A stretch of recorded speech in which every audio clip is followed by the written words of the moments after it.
Mənə bircə kəlmə can söyləsəydin, bu bircə kəlmənə 1000 can verərdim.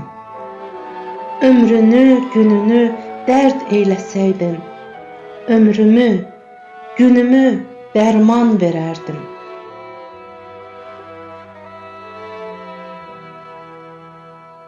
Həyatına bağlısan bu vətənimi, sən nəfəsi almısan can gülşənimi. Keçmişimin bugünümün aynasısan,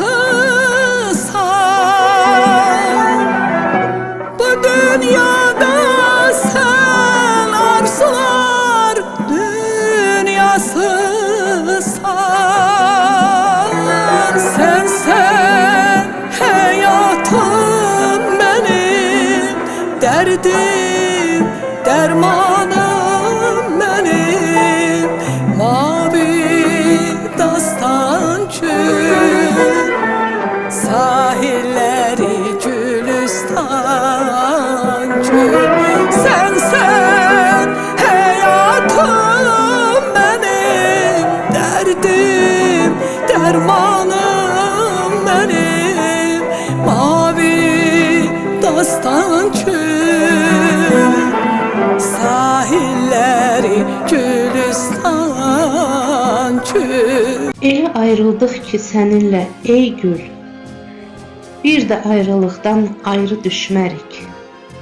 Bu son hicranın vüsalı müşkül, dağ-dağa rast gələr, biz görüşmərik. O çağlar necə də mənə haydılar, könlümə gözümə şəfəq yaydılar.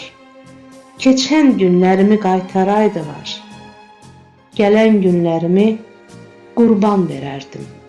O çağlar necə də mənə haydılar, könlümə gözümə şəfəq yaydılar. Keçən günlərimi qaytaraydılar, gələn günlərimi qurban verərdim.